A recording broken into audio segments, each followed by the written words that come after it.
Buen día, buenas tardes a todos los que se nos acompañan hoy y como siempre con la puntualidad que nos caracteriza en este tipo de webinarios justo a Manage Engine.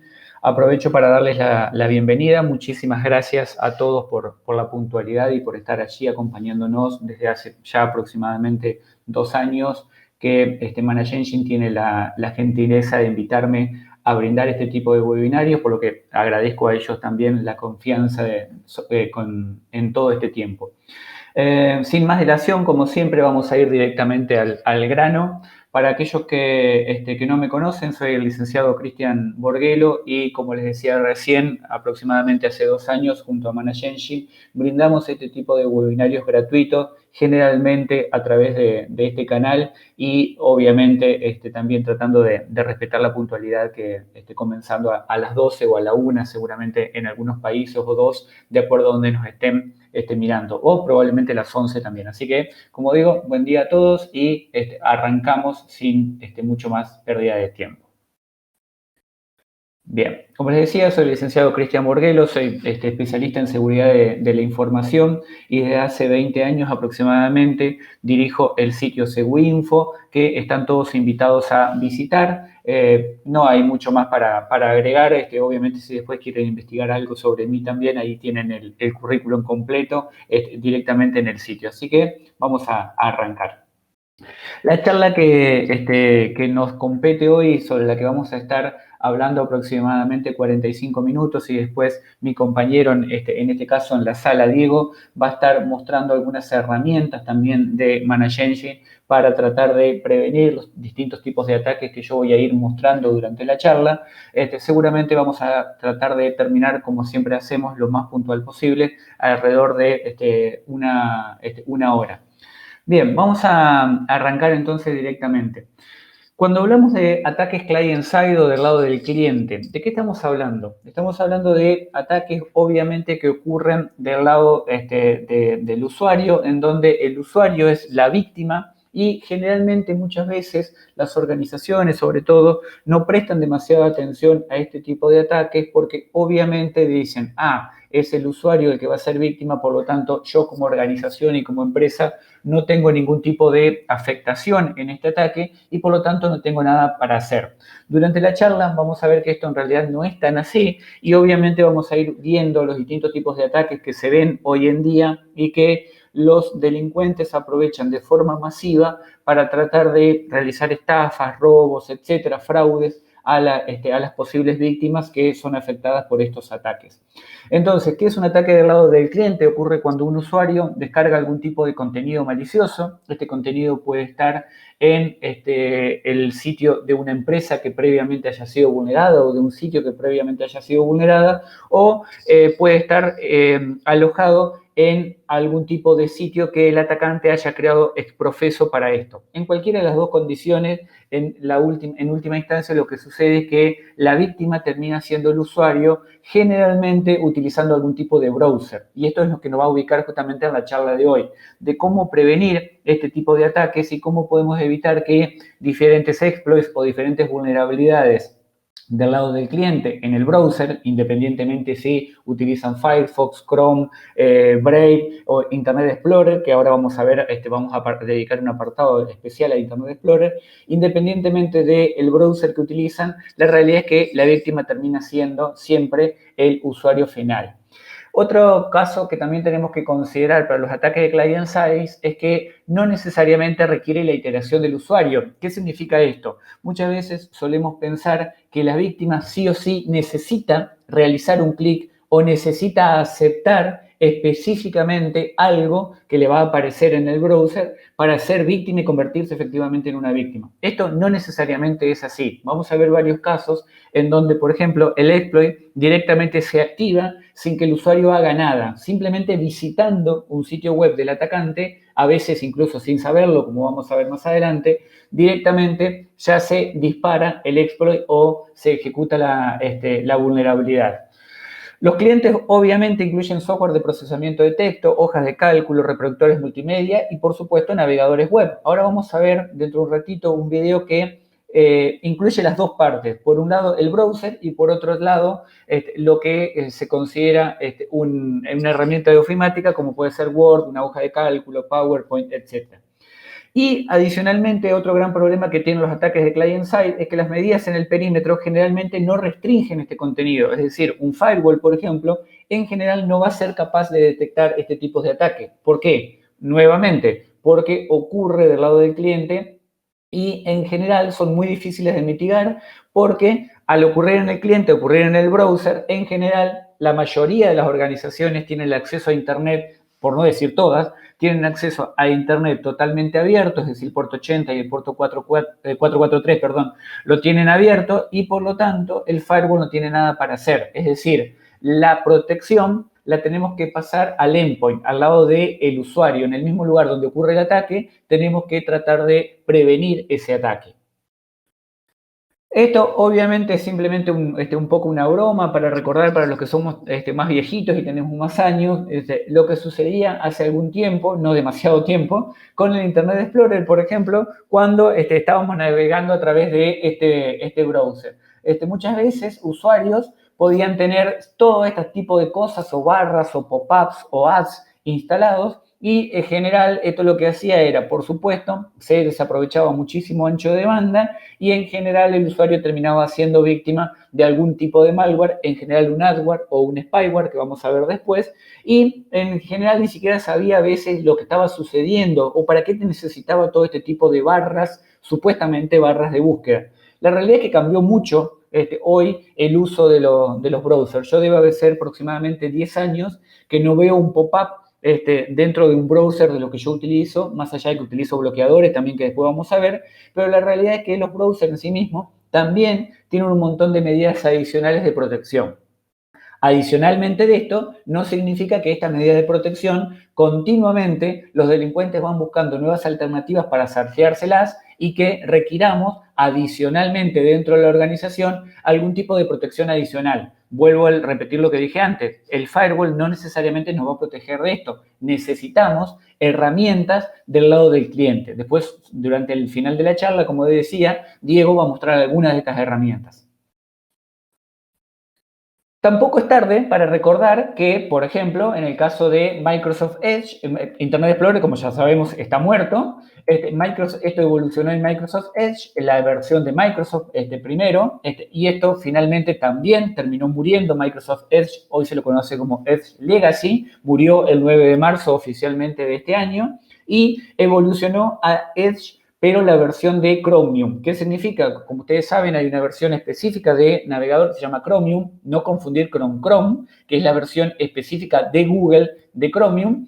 Y lo que está sucediendo hoy es que los browsers, la mayoría de ellos, toman como base a Chromium y acá podemos encontrar a Chrome, obviamente de Google, a Microsoft Edge, obviamente de Microsoft, y también a Brave, ¿sí? Que particularmente recomiendo fuertemente. Un muy buen browser, un muy buen navegador que en el último tiempo ha cambiado bastante la forma de ver la navegación desde el punto de vista del usuario. Y en mi caso particular es el browser que uso a diario. Al margen que, esto es totalmente entre paréntesis, te pagan, y esto no es broma, pagan por navegar, ¿sí? Para una persona que navega mucho, como es mi caso, por ejemplo, hacer algunos dólares adicionales por mes, simplemente por estar procrastinando y navegando, está bueno, la verdad que está bueno. Y adicionalmente tenemos Java, que por suerte del lado del cliente, por las dudas, aclaro, Java Client, no el lenguaje de programación, porque a veces esto da lugar a confusión, también está muerto. Y en el caso de Flash, para mi disfrute personal, algo que nunca me gustó y que siempre recomendé que había que desinstalar, también ha muerto hace varios años. Por lo tanto, tenemos Internet Explorer, que no existe más. Esto evolucionó en Microsoft Edge Legacy, que evolucionó en Microsoft Edge basado en Chromium, y los browsers tradicionales como puede ser Firefox, Brave, Chrome, Opera, que no hay que olvidárselo, etc.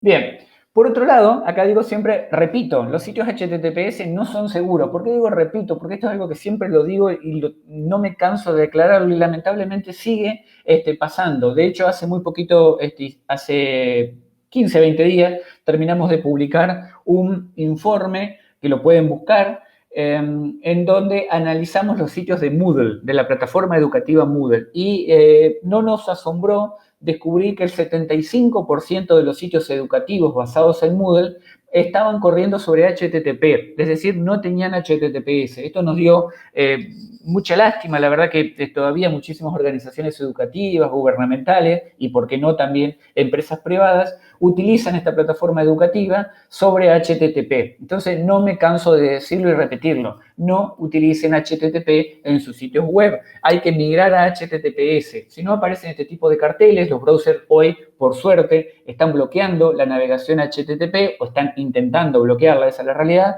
pero seguramente a fin de año y el año que viene ya van a incrementar más la presión todavía para que los sitios, todos los sitios, el 100% de los sitios, sean HTTPS. Algo que empezó a ocurrir hace aproximadamente 3 o 4 años.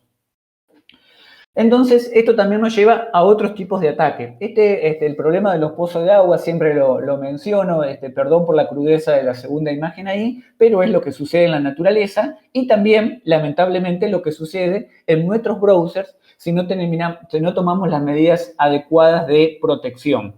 ¿Qué ocurre? Se lo llama el ataque del pozo de agua y hace referencia a esto que vemos aquí. Una cebra y su hija o hijito, en este caso, está tomando tranquilamente agua. Esto puede pasar en cualquier desierto del mundo. Está tomando tranquilamente agua y obviamente los depredadores saben esto. En este caso puede ser un cocodrilo, puede ser un león, puede ser cualquier depredador. Saben que tarde o temprano alguna víctima va a ir a tomar agua a ese pozo de agua, porque en general los pozos de agua no abundan y es el lugar en donde la mayoría de los animales se reúnen. Entonces los depredadores lo que tienen que hacer es ir a esperar. ¿Qué tiene que ver esto con un ataque en el browser? Vamos a verlo con un gráfico y un diagrama. Tenemos nuestro sitio, en este caso sitio.com. Cuanto más conocido sea el sitio, mejor va a ser para el atacante. Ahora vamos a ver por qué.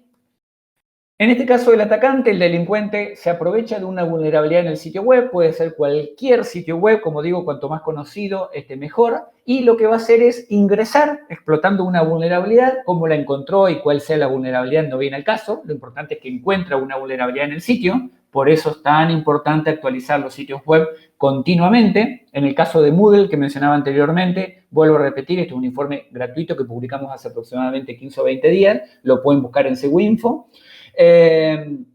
Lo que sucede aquí en el caso de Moodle, por ejemplo, es que más de la mitad de los sitios de Moodle no tenían las actualizaciones aplicadas, lamentablemente. Así como no utilizaban HTTPS, tampoco tenían las actualizaciones. Esto hace que los sitios sean vulnerables y el delincuente los termina aprovechando, como en este caso.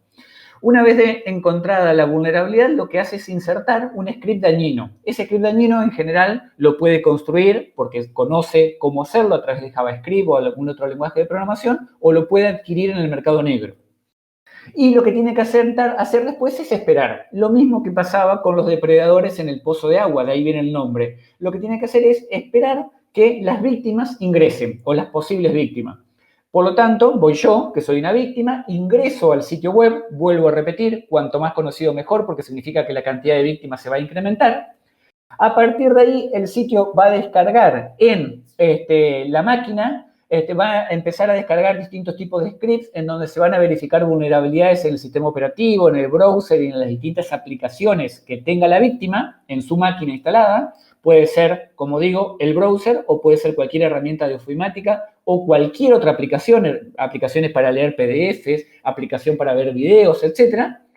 A partir de ahí va a explotar la vulnerabilidad encontrada y va a descargar un malware en el equipo del usuario, sin consentimiento de este usuario. Vuelvo a repetir lo que dije antes, aquí no es necesario que el usuario haga un clic específico para aceptar algo. En general esto ocurre en backend y el usuario nunca se va a enterar.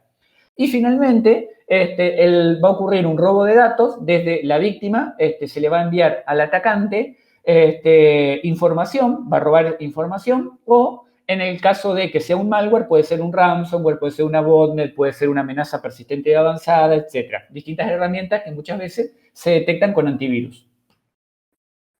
¿Y cómo sucede entonces la explotación en el lado del browser, estas vulnerabilidades que nosotros decíamos que pueden ocurrir o que puede tener la víctima? Independientemente de que el servidor que veíamos en la primera instancia, en el punto 1, también puede haber vulnerabilidades en el lado del servidor, pero no nos vamos a centrar en estas vulnerabilidades. Nos vamos a centrar en las vulnerabilidades del punto 3. es decir, las que ocurren y las que están en el lado de la víctima.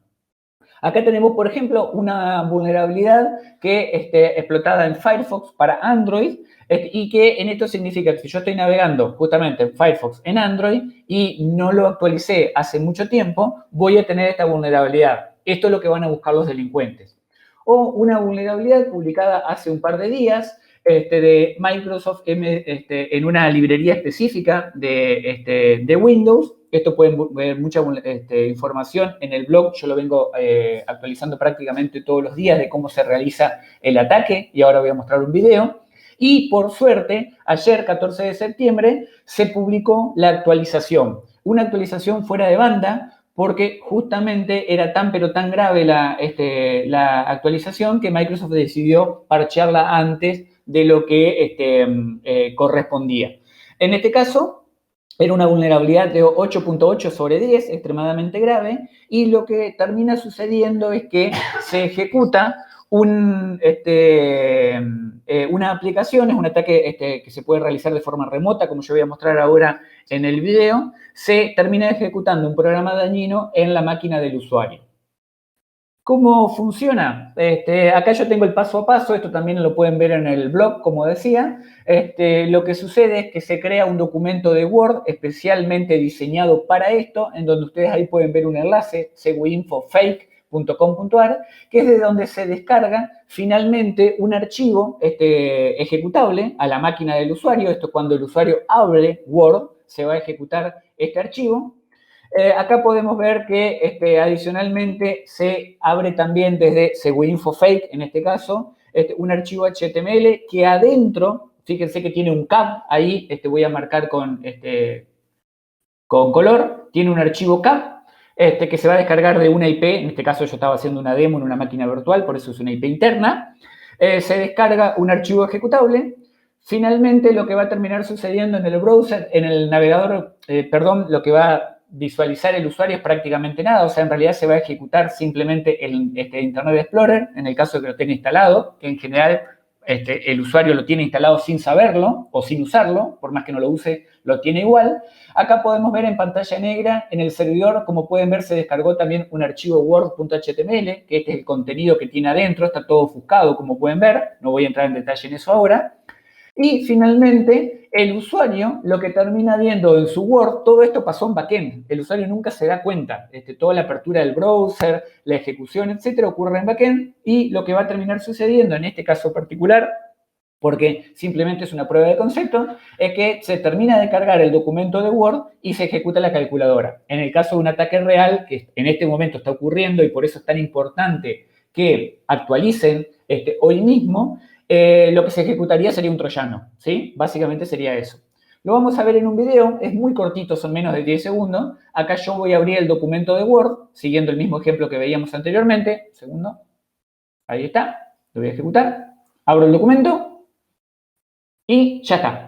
Fíjense que todo esto, todo lo que expliqué anteriormente, que se abre el browser, se carga se descarga un archivo ejecutable, etcétera, etcétera, no se ve. Esto pasa en el backend. El documento, el usuario lo único que hizo fue abrir el documento. Lo voy a repetir simplemente para que se vea.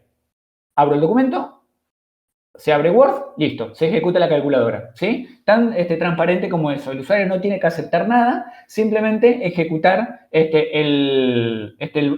Word. Bien, adicionalmente tenemos algunos otros frameworks también que sirven para este tipo de cosas. Nosotros, lo que trabajamos en seguridad ofensiva o que realizamos pentesting o que realizamos seguridad dentro de la organización, obviamente también conocemos estos frameworks porque necesitamos prevenirnos de esto. Pero los delincuentes, por supuesto, lo utilizan en beneficio propio. En este caso, uno de los más conocidos, hay un montón de estos, pero simplemente muestro el más conocido y porque es open source, se llama VIF. Para aquellos que no lo conozcan, este es un proyecto que tiene varios años en la comunidad, es totalmente open source y sirve para insertar scripts dañinos que están realizados en JavaScript y a partir de ahí, simplemente cuando el usuario está navegando normalmente en una página cualquiera, se va a ejecutar estos ataques que yo mencionaba anteriormente, por ejemplo, del pozo de agua, en donde el usuario ingresa a un sitio y en backend yo puedo ver un montón de cosas. Por ejemplo, en este caso, la captura de pantalla, 10.211, bueno, esta es la IP interna de la víctima. Una vez habiendo ejecutado el browser, el atacante tiene acceso a ejecutar este comando, como podemos ver acá a la derecha, y aparte aparece todo el listado de los equipos zombies, es decir, los equipos que realmente ya han sido infectados previamente. Acá tenemos algunos ejemplos de lo que puede hacer el atacante con este framework. Podemos ejecutar distintos tipos de exploit, podemos realizar una búsqueda de todos los equipos que están en la misma red, en la misma LAN.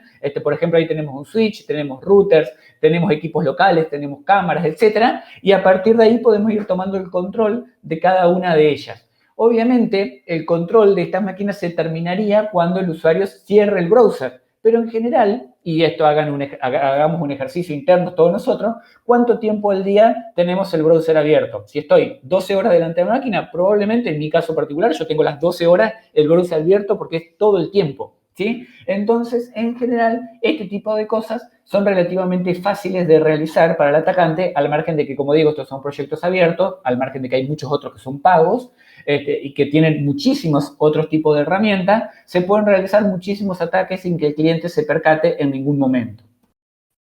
Acá tenemos BIF funcionando del lado del servidor, en este caso. Como pueden ver, acá dice BIF está cargando, esperen unos segundos, lo que vamos a ver finalmente es que el atacante puede tener una consola en negro para ejecutar cualquier tipo de ataque sobre el browser del atacante, de la víctima, perdón.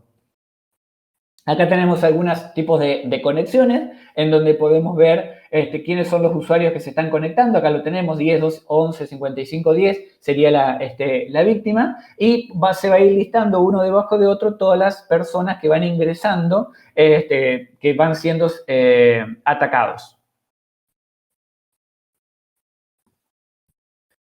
Bien, por otro lado, ocurre también el tema de las vulnerabilidades. Acá estamos hablando mucho de Windows recién, pero ¿qué ocurre con Apple y con todos los productos de Apple? Pasa exactamente lo mismo. Acá no hay ningún tipo de diferencia. Es muy importante aclarar esto. Por ejemplo, esta captura de pantalla es de ayer, una actualización, la 14.1.2, de productos de Apple, iPhone, sobre todo, o cualquiera en realidad que tenga sistema operativo iOS. Y es una vulnerabilidad extremadamente crítica en Safari, que incluso ha sido tan pero tan crítica que ayer se publicó un informe extremadamente largo en donde se muestra cómo distintos tipos de grupos de espionaje lo han estado utilizando en el último tiempo para infectar sobre todo a personas que están en contra de algún régimen dictatorial. Y esto lo utilizó el grupo NSO Group. Si no lo conocen, recomiendo que lean sobre este grupo también. Lo que hace este grupo, especializado en este tipo de operaciones, es encontrar vulnerabilidades en distintos tipos de dispositivos. Apple suele ser uno de los dispositivos que generalmente eligen. De este tipo de cosas ha habido mucho en el tiempo. Y a partir de ahí, lo que hacen es cada una de las personas que son objetivos, que como digo, generalmente son personas que están en contra de algún régimen dictatorial o periodistas, lo que hacen es espionaje para distintos tipos de países. Hay muchísima información de esto en internet, lo recomiendo que lo lean, pero al margen de eso, lo que nos centramos en la temática, no hay que hacer la diferenciación de, porque vos utilizás Windows o porque utilizás Apple o porque utilizás Android, como dije anteriormente, voy o no a ser víctima. Esto funciona para cualquier tipo de vulnerabilidad, en cualquier tipo de sistema operativo y en cualquier tipo de dispositivo. Por lo tanto, también hay que estar atento con esto. Si utilizan Apple, les recomiendo instalar la actualización de ayer, porque como digo, es extremadamente crítica y ha estado siendo utilizada en el último tiempo por grupos delictivos y grupos de espionaje. También sucede, por ejemplo, para Chrome, algo que me dicen muchas veces, vos porque utilizás Windows con Internet Explorer. No es mi caso, pero vamos a suponer. Y Chrome es la solución. No, con Chrome pasa exactamente lo mismo, ¿sí? O sea, en este caso, Chrome para iOS, o sea, ahí tenemos una combinación de Google con iOS, ni siquiera se mete Microsoft en este caso, vuelve a pasar exactamente lo mismo. Es decir, acá no es una discusión de si utilizo un producto o utilizo otro. La discusión es que tengo que actualizar. No hay una opción posible. Sí o sí, si salen vulnerabilidades para los browsers y para cualquier aplicación del lado del cliente, hay que actualizar. Acá tenemos otra. exploit activos para Chrome. Chrome ha tenido aproximadamente en el último tiempo 15 vulnerabilidades zero day, es decir, que no se conocían previamente, que no eran conocidas por Google, y que los delincuentes lo han estado aprovechando. Esta, sin ir más lejos, es de ayer, en donde eran exploits que ya estaban activos y de vuelta. En este caso, Google decidió publicar 2 actualizaciones críticas que podemos ver ahí en naranja en pantalla, justamente porque estaban siendo explotadas in the wild, como se dice generalmente en la naturaleza, y distintos tipos de víctimas ya habían sido detectadas en distintos lugares del mundo. Acá tenemos otro más, en este caso de Mozilla Firefox, en una actualización crítica también de julio, en este caso, en donde Mozilla salió fuertemente a recomendar que actualicen porque nuevamente, en este caso, el browser de Firefox era víctima. Acá tenemos otra actualización, una vulnerabilidad de explotación remota, similar a la que expliqué hace un ratito de Internet Explorer en Windows, que no había sido parcheada ni en Chrome, ni en Opera, ni en Brave. De vuelta a lo mismo, es sumamente importante actualizar independientemente del browser que utilice. En este caso, ahí también Brave, como mencionaba anteriormente, que en mi caso es el que uso. Bien, entonces, acá tenemos las actualizaciones. Obviamente hay que actualizar, pero eso no significa que actualizando yo voy a estar cubierto el 100% del tiempo. ¿Por qué? Porque muchas de las vulnerabilidades que acabo de explicar eran vulnerabilidades zero day, es decir, que no las conocía el fabricante y por lo tanto eran vulnerabilidades que todavía no habían sido solucionadas. ¿Qué significa? Que sí o sí voy a tener que tener también, sobre todo si estoy en una organización, algún tipo de herramienta adicional que me permita detectar este tipo de vulnerabilidades y exploits.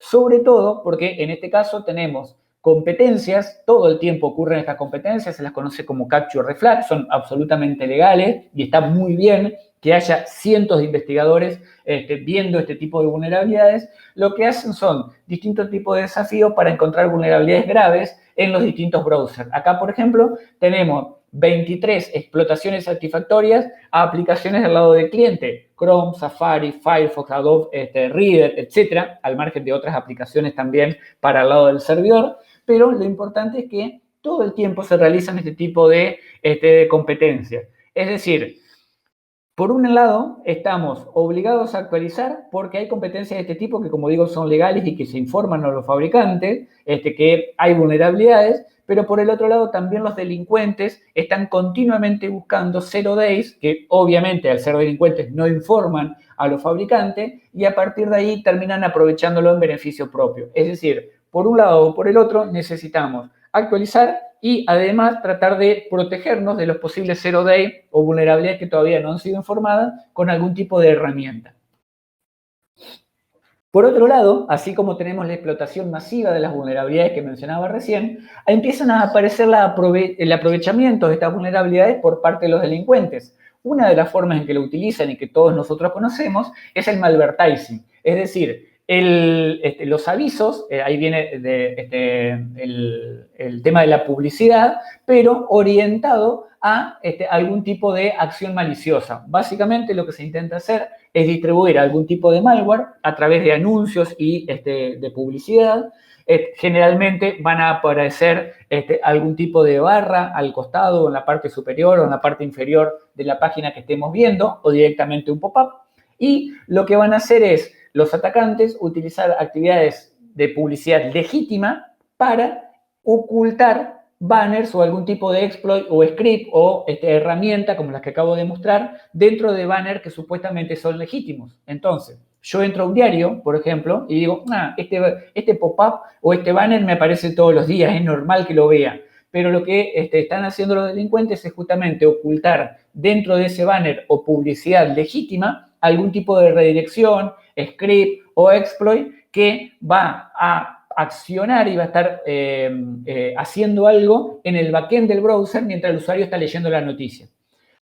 Generalmente, este tipo de publicidad dañina actúa como un vehículo para múltiples formas de actividad fraudulenta, obviamente infectar al usuario con algún tipo de ransomware, troyano, etcétera, o directamente monitorear lo que está haciendo el usuario para, por ejemplo, ver si estoy entrando a un carrito de compra, robarme mi tarjeta de crédito o algún dato sensible, o exfiltrar, robar información de forma masiva. En general, este tipo de cosas también se lo denomina spyware a veces, porque lo que hacen es espiar al usuario e ir robando información a medida que lo van visualizando. ¿Cuál es la diferencia entre un malvertising y un adware? Obviamente ambos y algunos otros que vamos a ver ahora forman parte de un ecosistema completo delictivo, pero en general la diferencia es que el malvertising ocurre en el browser, mientras el usuario está navegando en una página, como dije anteriormente, y mientras tiene la pestaña o el browser abierto. Y el adware, a diferencia, en general se puede propagar a través de una página web, pero muchas veces lo que hace es adicionalmente instalar algo en el equipo del usuario. O sea, ahí está la pequeña diferencia. Pero la realidad es que hoy por hoy ambos forman parte de un ecosistema sumamente complejo que los delincuentes van combinando de distintas maneras, utilizando distintos servicios, anuncios, redirecciones, script, CDN, como puse ahí en pantalla, para tratar de multiplicar ese ecosistema que sea cada vez más complejo, y cuanto más complejo sea, más difícil de detectar y más difícil de bloquear. Y obviamente mayores beneficios para ellos. Por otro lado, también tenemos lo que se conoce como cracking. El cracking es un mecanismo sumamente complejo de camuflaje, es decir, no les alcanza con mostrar ese tipo de publicidad que veíamos anteriormente, sino que lo que hacen es tratar de detectar qué tipo de dispositivo o browser está usando el usuario y a partir de ahí dirigir todos los cañones a ese tipo de dispositivo. Por ejemplo, dicen, a ver, esta persona está usando Chrome, entonces voy a tratar de explotar todas las vulnerabilidades posibles de forma tal que afecten solamente a Chrome. Y está utilizando Apple con un dispositivo de iOS con Safari. Entonces voy a apuntar todos los cañones a Safari. ¿Cómo hacen para esto? Básicamente lo que tratan de hacer es evadir cualquier tipo de detección o protección que pueda tener el browser. Como ustedes saben, y como mencioné anteriormente, el browser tiene un montón de capas de protección, y tratan de continuamente encontrar distintos tipos de vulnerabilidades, como mencioné antes también, para evadir este tipo de detección. Y adicionalmente, se aprovechan lo que se conoce como el fingerprinting del dispositivo y del browser. ¿Qué es el fingerprinting? Es tratar de detectar en tiempo real qué tipo de dispositivo y navegador está usando el browser. A eso se le llama huella digital o en inglés fingerprinting. Justamente el fingerprinting entonces es una técnica por la cual se va a analizar un montón de características del browser, del navegador, del dispositivo, de las cookies, de los complementos instalados, de la fuente, de las extensiones que tengan instaladas, cualquier cosa que se pueda leer desde el lado del browser, generalmente a través de un JavaScript o utilizando CSS, les va a permitir identificar unívocamente al usuario. Obviamente, estas características, cada uno de nosotros tiene características exclusivas que usamos. Yo tengo un montón de extensiones que probablemente ustedes no tengan, o ustedes tengan un montón de extensiones que yo no tengo. Es decir, cada uno de nosotros se comporta delante de su computadora y delante de su browser de una forma distinta. Esto hace que esas características exclusivas se puedan sacar una huella de cada una de ellas e identificarnos. Y esto puede ser con software o identificar también el hardware, es decir, yo tengo una PC marca tal, o tengo una notebook marca tal, o tengo un dispositivo de Apple, de Apple, de tales características. Existen un montón de herramientas que los invito a probar, todas ellas legales, ahí menciono algunas de ellas, simplemente para que ustedes puedan llegar a hacer pruebas, son herramientas gratuitas, entran a navegarlo a cualquiera de esas URLs y van a poder ver la cantidad de información que el browser obtiene de ustedes, o de nosotros en realidad. Obviamente esto lo aprovechan los delincuentes de forma negativa y en contra nuestra. Ahí tenemos, por ejemplo, una diferencia de un plugin funcionando en tiempo real. Por ejemplo, si busco Xbox en una máquina que no está infectada, en un browser que no está infectado, me devuelve el sitio oficial de Xbox. Pero si lo busco en una máquina que está infectada, lo que va a suceder es que se va a comportar distinto el browser y fíjense que el resultado cambia absolutamente. Todo eso que me aparece ahí que está marcado en rojo es un ad que aparece en la búsqueda simplemente porque el browser detectó, perdón, el atacante detectó que yo estoy usando Google, obviamente, y que puedo ser redirigido a algún tipo de malware. Si yo hago clic en cualquiera de esos, en realidad lo que estoy haciendo es descargarme un malware muy, pero muy particular, ¿sí? Entonces, este tipo de cosas, así funciona el cracking. La detección del dispositivo y del browser permite cambiar, en este caso, el resultado de una búsqueda, pero podría permitir cualquier cosa. Obviamente, acá yo tengo que hacer clic, acá sí tengo que hacer clic para descargarme el malware, pero esto podría funcionar también en forma automática. Este es un caso real, detectado en diciembre del año pasado, y es un malware que se llama Androsec. Por otro lado, también tenemos las famosas extensiones. Las extensiones son todo un dilema aparte en el browser, porque no solamente nos alcanza que podemos tener un montón de vulnerabilidades en el browser mismo, sino que cada una de las extensiones y complemento que nosotros instalamos en el browser pueden ser utilizadas también para infectarnos. ¿Y por qué digo que suelen ser un drama distinto? Porque en general a las extensiones se le presta muchísimo menos atención que al browser. Es decir, si ninguno de nosotros utiliza el browser, mucho menos va a actualizar una extensión, ¿sí? Excepto que se actualice en forma automática. Y obviamente esto los delincuentes lo saben y por lo tanto lo que hacen es crear extensiones dañinas que ofrecen algún tipo de beneficio, pero en realidad lo que están haciendo es pedirnos permiso para infectarnos. Básicamente nos estamos infectando. Acá hay un ejemplo. Esta aplicación, aclaro, no es dañina. Vuelvo a aclarar, Grammarly no es dañina, es una aplicación perfectamente legal, pero yo acá lo pongo simplemente como ejemplo de invasión a la privacidad. ¿Por qué? No quiere decir que Grammarly lo haga, pero ¿por qué lo pongo como ejemplo? Porque esta aplicación particular es una aplicación para aquellos que no lo conozcan, una extensión de browser, funciona en Chrome, funciona en Firefox, en todos los browsers conocidos, y me permite traducir en tiempo real. Entonces, me permite, aparte, si yo estoy escribiendo, por ejemplo, estoy escribiendo en inglés y tengo errores de acá, voy a actualizar el video, tengo errores de gramática o de ortografía, yo lo puedo ir corrigiendo, me va marcando, tiene un montón de modos de funcionamiento, etcétera. Particularmente yo la he usado durante mucho tiempo, porque sobre todo cuando me tengo que comunicar en otro idioma, que no es el mío nativo, me ayuda mucho. Pero, ¿qué digo yo respecto a la privacidad? Que todo esto se está grabando en tiempo real en servidores de la empresa.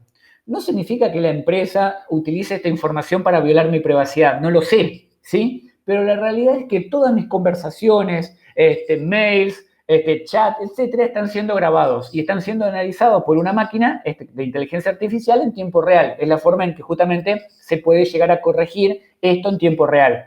¿Pasa lo mismo que con Google Translator o con cualquier otro traductor? Obviamente, si ustedes pasan algo a Google Translator, inmediatamente eso va a la nube y a una inteligencia artificial de Google e inmediatamente, sin duda, hay una violación, entre comillas, a la privacidad. ¿Por qué? Porque si yo estoy hablando algo confidencial, eso quedó grabado en un servidor de un tercero. No significa que esto después vaya a ser utilizado en forma dañina, pero siempre hay que tenerlo en cuenta, sobre todo cuando hay algún tipo de secreto o documento confidencial que no debería salir de los servidores de la organización. Las extensiones, entonces, acá voy a mostrar algunos ejemplos. El 31% de las extensiones usan algún tipo de biblioteca que tienen vulnerabilidades conocidas. Esto también es grave, es decir, no solamente que yo estoy usando una extensión de terceros, sino que ese tercero, a su vez, utiliza bibliotecas de otro tercero que también tiene vulnerabilidades. 84% no tiene ningún tipo de política de privacidad y el 70% ni siquiera tiene soporte. Es decir, gran parte de las aplicaciones que utilizamos como extensiones dentro del browser tienen un montón de problemas. Esa es la realidad. Acá vemos un ejemplo, esto lo pueden ver con una herramienta gratuita que se llama crxcavator.io, pueden entrar al enlace, y lo que hace es analizar extensiones. Vamos a suponer que ustedes se quieren descargar una extensión y sospechan o no están muy seguros de lo que puede llegar a tener esa extensión adentro. Obviamente la podemos analizar a mano, cosa que la mayoría de nosotros probablemente no tenga el conocimiento suficiente para hacerlo, sino lo podemos hacer automáticamente a través de esta herramienta. Como pueden ver acá, por ejemplo, nos da un ranking de 1 a 600 en donde nos dice qué tan grave o cuántos problemas tiene esta aplicación. Acá esta, por ejemplo, tenía 592 de score, ¿sí? Acá tenemos otra más en donde nos marca qué tipo de vulnerabilidad es crítica o nivel de criticidad que tenían esas vulnerabilidades. Tenemos desde baja a crítica, ¿sí? Estas son extensiones conocidas, sumamente conocidas en el mercado. Entonces, acá tenemos otro informe también, en este caso de una empresa antivirus, en donde nos muestra cómo funcionan este tipo de ataques. Acá tenemos una, por ejemplo, en donde la víctima se descarga la extensión y la extensión hace lo que se supone que debería hacer. Pero 2 o 3 días después, lo que empieza a hacer adicionalmente es recolectar información de la víctima. ¿Por qué pasa esto? ¿Por qué esperan? Porque una cosa muy normal que yo voy a hacer es, me voy a descargar la extensión ahora y la voy a analizar ahora, probablemente. Y 2 o 3 días después me olvidé que tengo la extensión. Justamente eso, 2 o 3 días después, es cuando realmente empieza a realizar cualquiera de las actividades delictivas. En este caso, por ejemplo, un caso muy particular de hace un tiempo, directamente descargaba un troyano al equipo del usuario. Pero no es que yo me descargo la extensión y que inmediatamente me infecto, sino que descargo la extensión, la utilizo durante un tiempo y después de ese tiempo la extensión empieza a cometer lo que el delito, entre comillas, no un delito, la acción que había sido programada originalmente. Esto es para evitar la detección por parte de las herramientas antivirus. Entonces, volviendo un poquito al tema del fingerprinting, acá me quedó cruzada una slide, perdón. Por ejemplo, tengo un Firefox sin bloqueador, ¿sí? Me dice que directamente alguna de las herramientas online que yo probé anteriormente me dice que no estoy protegido contra ningún tracking en la web. Si pongo Firefox con bloqueador, me dice que tengo protección suficiente como para que no me traqueen y no puedan hacerme un fingerprinting de mi computadora o de mi browser.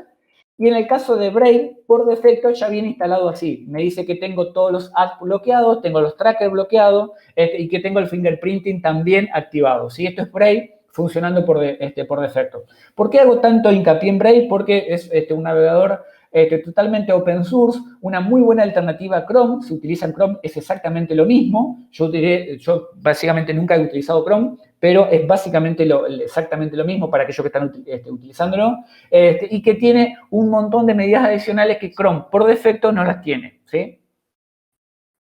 Bien. Adicionalmente, otra cosa, y ya le doy paso a Diego con esta diapositiva, algunas cosas que me suelen preguntar a veces, qué herramientas gratuitas y open source suelo recomendar para bloquear. Acá, como veíamos, por ejemplo, que me digo Firefox con bloqueadores o puedo agregar bloqueadores adicionales a cualquier navegador en realidad. Si utilizan Edge, utilizan Chrome, también lo pueden hacer. Acá dejo una pequeña lista. Pueden sacarle una foto si tienen en la diapositiva. Si no, recuerden que esto va a estar grabado, va a quedar grabado. Y adicionalmente también, algo que me olvidé y que aprovecho de hacerlo ahora, pueden hacer preguntas, si bien ya veo que están haciendo preguntas a través del canal. Pueden hacer preguntas cualquiera que se les ocurra. Y con esto doy paso a Diego, en donde va a mostrar una herramienta también de Manage Engine que sirve para bloquear este tipo de exploit, vulnerabilidades, etc. Así que, Diego, todo tuyo. Muchísimas gracias. Mientras tanto, pueden ir dejando preguntas sin ningún problema. Hola Cristian, muchísimas gracias por tu presentación. Realmente siempre pensamos de cara a la seguridad informática, siempre pensamos nosotros en poder tener una postura de seguridad con base a nuevos ataques informáticos, con base a malware, y siempre obviamos, muchas organizaciones obvian lo que es el browser. Mira todo lo que pasa con los browsers, todas las vulnerabilidades que se pueden hacer desde el mismo browser. Por eso es importante tener una herramienta de cara a la protección de los browsers, de una auditoría como tal, para poder detectar donde su actor principal sean todos los browsers de mi organización. En primer lugar, tenemos nosotros una herramienta con base de cara a poder tener esa postura de seguridad y poder ver qué tan vulnerables somos a nivel de browser, donde nos indica las vulnerabilidades críticas, las vulnerabilidades bajas que nosotros tenemos a nivel de browser. Junto a esto, poder obtener si realmente esos browsers tienen una protección a nivel de prevención de amenazas, si realmente tienen una prevención de fuga de datos. Entonces ahí es donde debemos empezar a definir. Siempre definimos una solución como DLP para los temas de archivos para protección de datos. pero nunca lo vemos de cara del browser. Entonces ahí es donde debemos empezar a tener de que la seguridad informática, y para poder tener esa postura de seguridad, pues debemos abarcar también los browsers. Los browsers es un nuevo endpoint que hay hoy en día en las organizaciones.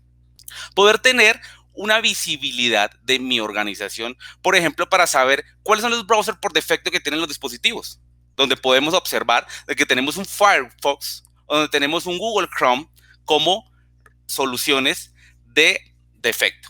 Ahora, ¿realmente en la organización se debe tener esto así?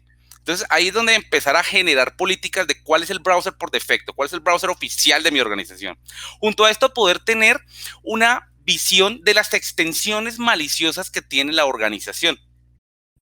Sabemos que muchos browsers y muchos usuarios agregan extensiones, como por ejemplo tenemos acá un Metamask, que Metamask hace parte de la billetera para criptomonedas. Entonces ya tenemos una visión de que hay algunos browsers en algunos dispositivos como Google Chrome, en algunos browsers como Google Chrome, donde se tiene unas extensiones como Metamask para la criptomoneda. Entonces, digamos que no es una buena práctica poder tener temas de criptomonedas en nuestra organización.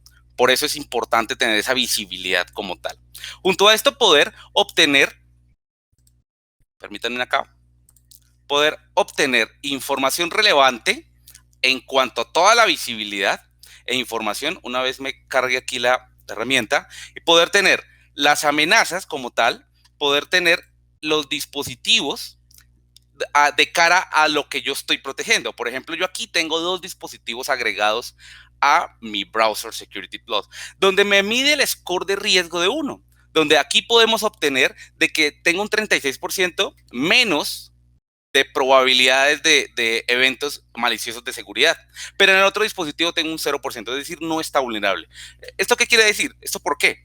Porque realmente yo tengo la política aplicada a un dispositivo y al otro no. Entonces, en un dispositivo tengo automáticamente lo que es una auditoría, y en el otro ya tengo es una prevención como tal. Entonces, revisando qué políticas tengo yo en ese dispositivo como tal, a nivel de browser, yo puedo encontrar las vulnerabilidades. Por ejemplo, tengo una vulnerabilidad muy crítica a nivel de certificados, donde ya la herramienta me genera que ese browser, ese dispositivo tiene una vulnerabilidad crítica, y lo importante es que la herramienta automáticamente nos define qué debemos hacer para esto. Entonces, nos define automáticamente la política que nosotros debemos configurar en el dispositivo. Entonces, ahí empezar a tener toda esa parametrización y esas técnicas de poder ver las anomalías que tenemos en ese dispositivo. Por ejemplo, a nivel de los browsers, poder tener cuántos browsers se tienen en ese dispositivo y a su vez las versiones que se tienen a él. Junto a esto, poder observar por dispositivo la cantidad de extensiones que tenemos. Entonces aquí podemos ver el Metamask que vimos, podemos ver Ethereum, que también es otra solución a nivel de billeteras para criptomonedas, y podemos ver más extensiones. Entonces empezar a tener esa visibilidad a nivel de browser como tal. Entonces, poder tener cuáles son los add-ons que se tienen agregados, ¿no? Sabemos que add-ons es diferente al tema de las extensiones, y poder observar de nuevo todas las extensiones que nosotros podemos tener en nuestro dispositivo. Junto a esto, poder observar, poder tener, aquí estamos solamente una visibilidad, tener las herramientas, y lo que decía ahora Cristian, y es poder tener, no solamente ver el browser como tal, sino poder observar cuáles son esos browsers que están desactualizados. Entonces aquí tenemos que Firefox en un dispositivo está instalado en 2 dispositivos, pero en uno de ellos se tiene que esa versión de Firefox es una versión anterior. La última versión es la 92.00, y a su vez poder encontrar cuál es la versión que se tiene actualmente.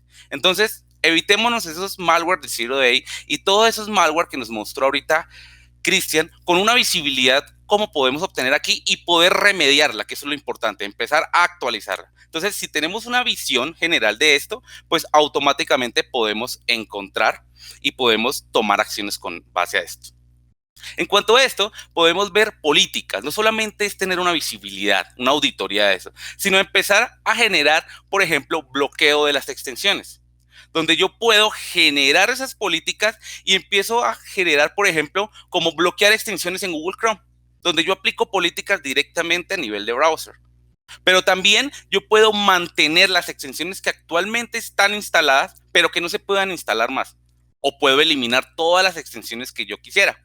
Entonces ahí es donde se viene esa información importante. Ahora, nuestra herramienta Browser Security Plus también nos ayuda a detectar ciertas anomalías a nivel de prevención, donde yo puedo generar políticas y puedo crear políticas desplegadas a los dispositivos, donde yo puedo hacer un filtro a nivel de phishing. Entonces esas páginas que están categorizadas mediante la inteligencia de amenazas que son de phishing, pues automáticamente yo los puedo prevenir para que no llegue a mi organización.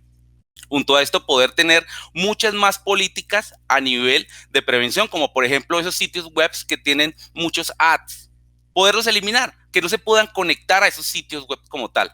Y poder tener, por ejemplo, protección a nivel de las zonas de elevación, también poder evitar la descarga en esos dispositivos. Entonces yo aquí tengo una serie de políticas implementadas en un solo dispositivo, donde yo puedo observar acá y puedo ver que están desplegadas en un grupo llamado el Departamento de Recursos Humanos. Para ello, es importante obtener los grupos de recursos, como por ejemplo aquí yo tengo dos grupos, uno para recursos humanos y uno para el departamento de sistemas, donde todas las políticas aplicadas han sido para el grupo de recursos humanos, para un solo dispositivo. El otro dispositivo simplemente está siendo auditado. Entonces, ¿para qué yo hago eso? Para poder generar, por ejemplo, también grupos de sitios web. Ahora, yo quiero que esos browsers no naveguen a sitios web. Automáticamente poder crear políticas, por ejemplo, de redes sociales y poder agregar las direcciones IP donde no puedan navegar estos browsers como tal. Para Google Chrome, para Firefox, para Internet Explorer, para Edge como tal. Bien, poder tener otro tipo de políticas a nivel de prevención de fuga de información. Esto es muy importante, el tema de DLP, pero desde la perspectiva de los browsers. Que, por ejemplo, no puedan imprimir la página. Que no puedan, por ejemplo, hacer un autollenado de las contraseñas. Esto es muy importante y muchas personas, muchas organizaciones lo que hacen en Google Chrome, por ejemplo, es guardar la contraseña por evitar la fatiga de escribir de nuevo la contraseña. Entonces, digamos que esas son las malas prácticas que podemos evitar con nuestra solución para poder tener esa auditoría como tal. Poder cargar archivos, sacar archivos mediante Google Chrome o mediante Firefox, poderlos subir allá. Evitar esos screenshots también, recordar password también. Entonces podemos generar ciertas políticas que nos ayudan mucho de cara a tener esa seguridad informática. Ahora, yo voy a conectarme a uno de los dispositivos que no tiene esa política implementada, donde yo abro Google Chrome, donde yo puedo, en primer lugar, ir a las extensiones y puedo instalar una extensión como tal, donde yo la puedo agregar, puedo automáticamente añadir mi extensión. Muchos usuarios lo hacen, muchos dispositivos lo hacen. Entonces, automáticamente yo agrego la extensión y automáticamente va a funcionar. Junto a esto, poder tener una auditoría y poder agregar, por ejemplo, yo tengo una página donde se pueden descargar malware. En internet es muy fácil conseguir esto, infortunadamente, donde yo automáticamente descargo un malware y aquí, pues obviamente Windows detecta la amenaza y bloquea. Pero el navegador permitió hacer esta descarga de malware. Entonces, tenemos que evitar esto. Tenemos que evitar esos dolores de cabeza de esos malware como tal. Junto a esto, poder definir, si yo tengo una herramienta para poder cargar archivos, pues evitar esto, ¿no? Entonces aquí automáticamente ya me abrió la ventana para poder yo subir información que se va a ir realmente. Entonces evitar esa fuga de información. Pero como aquí yo automáticamente puedo entrar y puedo, por ejemplo, entrar a mi solución de Facebook, esto quiere decir que esta herramienta solamente está auditada, pero no hay ningún control a este. Entonces lo importante de esto es poder tener esos controles como por ejemplo con este dispositivo. Aquí, con este dispositivo, automáticamente yo hago Google Chrome y me va a entrar a la página de Manage Engine. Yo tengo una política donde cuando se abra el navegador, automáticamente me redirecciona a una página. La estoy redireccionando a la página de Manage Engine, que aprovecho y les digo a ustedes que visiten nuestra página de Manage Engine, que tenemos mucha información importante en todos los productos como tal. Bien, ahora, yo poder tener ya un dispositivo con políticas aplicadas, poder generar una conexión a una red social y automáticamente poder ver y poder observar esto. Junto a esto, poder tener una visibilidad y poder ver, por por ejemplo, si yo puedo cargar archivos, donde automáticamente me va a aparecer que el administrador ha inhabilitado el acceso. Es decir, que no puedo sacar archivos de mi browser como tal. Entonces, ahí es donde nosotros podemos observar esto y podemos ver ese control de acceso como tal. Junto a esto, poder ingresar a un dispositivo, a este browser, y poder extender y poder instalar una extensión, automáticamente me va a decir que es bloqueado por el administrador como tal. Entonces, empezar a evitar ciertas políticas y empezar a evitar ese tipo de conexiones o esas malas prácticas que a veces los usuarios tienen con los navegadores, para poder tener esa visibilidad como tal y poder controlar y evitar todas esas vulnerabilidades y esos malware que muy bien Cristian nos ha explicado como tal en la solución. Entonces, ahí es importante esto, y yo poder definir políticas, poder definir reportes a nivel de compliance, donde yo puedo definir y puedo ver, por ejemplo, cómo estoy, medirme a nivel de browser, qué vulnerabilidades tengo, cómo debo proteger estas vulnerabilidades. Entonces, ahí es donde nosotros debemos empezar a gestionar y a obtener esa reportería a nivel de compliance para medirnos y para tomar acciones con base a todas esas políticas que nosotros podemos agregar de cara a tener una buena seguridad con base en los navegadores web. Podemos ahora pasar a la sesión de preguntas. Gracias, Diego. Muy claro como siempre. Y como decía, y voy a compartir simplemente como para dejar en claro que estamos en la sección de preguntas. Pueden todavía sumar algunas si se les ocurre. Yo, mientras tanto, voy a ir contestando de las primeras que aparecieron. Bueno, gracias a los que están saludando, a todos los que están saludando.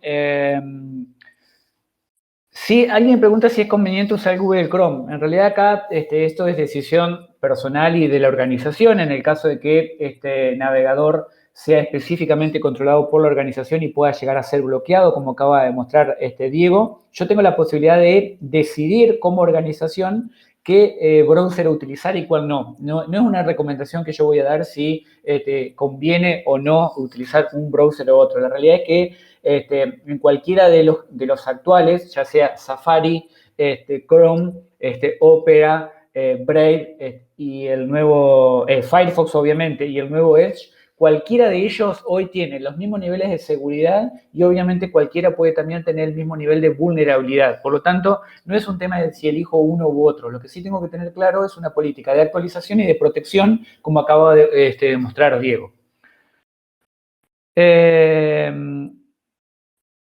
Google está integrado en el browser. Sí, la realidad es que, y también si es conveniente aceptar o usar Chrome, la realidad es que Google hoy está metido prácticamente en cualquier cosa que utilicemos. Quizá ustedes no deciden utilizar Chrome, pero van a seguir utilizando Google. Es exactamente lo mismo. Por lo tanto, no es una decisión hacia qué organización voy o no. O si deciden no utilizar Google, ¿cómo van a hacer para no usar ningún producto de Google? Eso es extremadamente complejo hoy. Lo mismo que no utilizar ningún producto de Microsoft o no utilizar ningún producto de Apple en el caso de que sea Apple.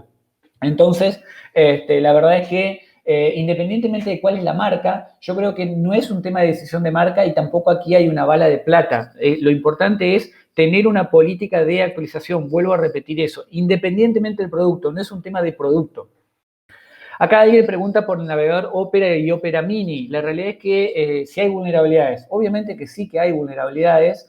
Vayan a la página de Opera, en donde están todas enumeradas las vulnerabilidades. Yo no lo mostré simplemente porque tiene una cuota de mercado baja, pero obviamente es un navegador que es sumamente importante en la actualidad. Tiene vulnerabilidades, no con el nivel que tiene por ahí Chrome, o que puede tener Firefox. ¿Por qué? Porque esto es un problema de oferta y demanda. El atacante va al browser que más usado es lo mismo que también va al navegador, perdón, al sistema operativo que más usado es. Obviamente va a intentar atacar Windows, pero antes, por ejemplo, prácticamente no había vulnerabilidades para Apple. De hecho, por ahí había una tontería que la gente decía que Apple no tenía vulnerabilidades. Esto siempre ha sido una tontería. En realidad es que los atacantes siempre van al sistema operativo y al browser más usado, independientemente de cuál sea ese browser. Lo mismo pasa con Android, porque hay más vulnerabilidades para Android que para iOS, porque el 75% del mercado hoy utiliza Android, perdón. ¿Qué utiliza? Justamente acá está la pregunta que estaba esperando de Tatiana, en este caso, de qué sucede con los sistemas operativos en Linux. lo que decía recién, obviamente, en el caso de que Chrome, que usen Chrome o utilicen Opera o que utilicen cualquier otro navegador para Linux, es exactamente lo mismo. O sea, si hay una vulnerabilidad para uno, va a haber una vulnerabilidad para el otro, independientemente del sistema operativo. Por lo tanto, acá nos tenemos que olvidar un poquito, entre comillas, del sistema operativo y ubicarnos en que si usan, por ejemplo, Chrome, es independiente que estén usando Android, que estén usando Linux, que estén usando Apple o que estén usando Windows. ¿Por qué? Porque la vulnerabilidad está en el browser.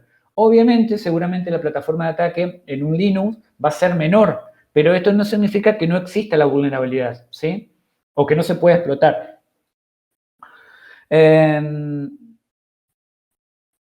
Ahí estoy leyendo otra pregunta, perdón.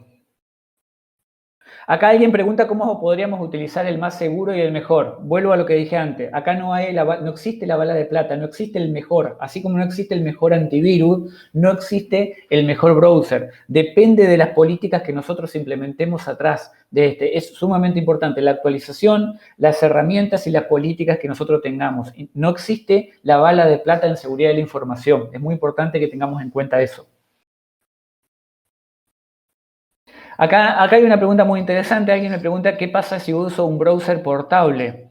Es discutible, ahí va a depender mucho el tipo de browser y demás. Hay que tener en cuenta que los browsers portables a veces se actualizan más lento que los browsers que yo tengo instalados en la computadora. Es decir, quizás yo me voy a descargar la última versión de Firefox hoy portable y no sea exactamente la última versión que existe si yo lo tengo instalado por defecto. Habría que analizarlo. No quiere decir que sea una mala opción, ni mucho menos. De hecho, yo tengo máquinas virtuales con browser portable que lo uso para demos y demás, pero no necesariamente en una organización esto debería ser una solución que lo pueda usar libremente. ¿Por qué? Porque si yo abro la posibilidad de utilizar un browser portable a cualquier usuario, le estoy habilitando que use cualquier cosa, básicamente. Esto en una organización no debería ser así. Deberemos verlo siempre desde el punto de vista de la organización, como mostraba Diego, y qué permitimos y qué no permitimos. Ahí alguien pregunta si podríamos utilizar, quizás esta pregunta es para ti, Diego, si alguien podría controlar acciones que realizo por WhatsApp o controlar y bloquear, por ejemplo, el envío de audio o fotos en el chat. Esa te la dejo para ti, Diego, si quieres responderla. Bueno, aquí hay que ver algo y es que el Browser Security Plus es desde la perspectiva del browser como tal. ¿Sí? Entonces, lo que tenemos que hacer es bloquear, por ejemplo, si yo no quiero, si yo quiero evitar ese WhatsApp en el browser, pues yo lo puedo bloquear. Automáticamente yo puedo crear una política donde me bloquee totalmente el WhatsApp en el browser como tal o en los browsers que ustedes estén manejando actualmente. Muy bien. Acá también había una pregunta sobre Browser Security Plus, si la quieres contestar tú también. Dale. Browser Security Plus, en pocas palabras, una herramienta de filtrado web. ¿Qué es una herramienta de filtrado web? Me preguntan. Bueno, realmente la solución Browser Security Plus puede bloquear filtrado de contenido, no por categorías, digamos categorías como redes sociales, sino yo automáticamente creo la categoría y agrego manualmente las direcciones IPs que yo puedo, o las URL que yo puedo bloquear. Esto yo lo podría hacer con la solución, pero no es su punto principal. Browser Security, su punto principal es poder evitar amenazas y evitar esas malas prácticas en la organización como tal. Muy bien. Una más y así respetamos el tiempo. Ángela acá hace una pregunta bastante técnica de que si utiliza Brave más DuckDuck más Py con hilo más OpenDNS, ¿qué tan seguro es? Obviamente acá ya estamos hablando de una pregunta a otro nivel. Evidentemente Ángel es tan o más paranoico que yo. Obviamente estamos hablando de una solución muy buena, justamente, pero desde el punto de vista personal. Si uno quiere escalar esa solución a una organización, imagínate que tienes una organización de 500, 1000, 5000 empleados, como nos toca a veces lidiar, escalar eso es extremadamente complicado. ¿Por qué? Porque así como en tu caso, evidentemente tienes un conocimiento técnico más alto, no necesariamente todos los empleados de la organización lo van a tener. Entonces, tenemos que tratar de escalar esas soluciones y a veces se hace extremadamente complicado. Para nuestro caso, que usamos quizás una máquina desconectada, puede llegar a ser útil, pero si no se complica mucho. Muy buena pregunta, Ángel. Acá alguien pregunta si Browser Security Plus se integra con Desktop Central, Diego. Claro, mira, de hecho, Browser Security Plus es una solución, como mostramos ahorita, una solución standalone, pero yo puedo integrar, es un add-on de la solución de Desktop Central, que es nuestra solución unificada de endpoint como tal. Entonces, sí es posible hacerlo, o sea, ya existe esto. Yo puedo tener Desktop Central y tener el add-on de Browser Security Plus. Muy bien, y la última, y así respetamos el tiempo de todo y terminamos puntualmente, una muy buena pregunta que yo no lo aclaré acá en la charla para no ir más tiempo, que si las aplicaciones que minan monedas, que criptomonedas en el browser sería algún tipo de virus, pregunta Emiliano. En realidad se llaman, justamente, esto se llama criptohacking, lo hacen todo el tiempo, hay muchísimas malware y aplicaciones dañinas que lo hacen en el browser a través de JavaScript y efectivamente se pueden bloquear. Y en el caso, te dejo aquí el cierre, Diego, en el caso de Browser Security Plus, ¿cómo sería? Claro que sí, mira, como pudimos observar en el Browser Security Plus, Google Chrome tienen esas extensiones de billeteras a nivel de criptomonedas. Claro que las podemos bloquear. En primer lugar, poder bloquear la página web como tal para tener estas descargas y a su vez poder evitar esas extensiones para poder no tenerlas en la organización. Entonces ahí digamos que hacemos un método proactivo donde puedo empezar a bloquear todas las extensiones a nivel de criptomonedas y a su vez las URLs. Muy bien, y bueno, si ahora sí la última, si es más seguro navegar en ventanas incógnito, me dejé esta para último porque eso es un mito, las ventanas incógnito lo único que hacen es ocultar el historial de lo último que tú navegaste, en este caso Tatiana que pregunta, pero bajo ningún punto de vista te van a proteger para todo este tipo de amenazas. Las ventanas incógnito en general, siempre digo, son un mito, no sirven para absolutamente nada. Lo único que hacen es, si en tu caso, por ejemplo, no quieres que tu pareja descubra por dónde estuviste navegando la última media hora, te van a evitar eso. Pero no hay que verlos desde el punto de vista de seguridad, no sirve para proteger la seguridad del usuario, ¿sí? Así que bueno, así vamos a cerrar. Como siempre, respetando la puntualidad. Muchísimas gracias a todos. Nuevamente, gracias a Manage Engine, por confiar en mí para dar este tipo de charlas. Gracias a todos los asistentes por la puntualidad. Gracias, Diego. Y nos vemos en la próxima, que seguramente será entre un mes a más tardar. Muchísimas gracias a todos. Muchas gracias a todos y recuerden que la seguridad es de todos.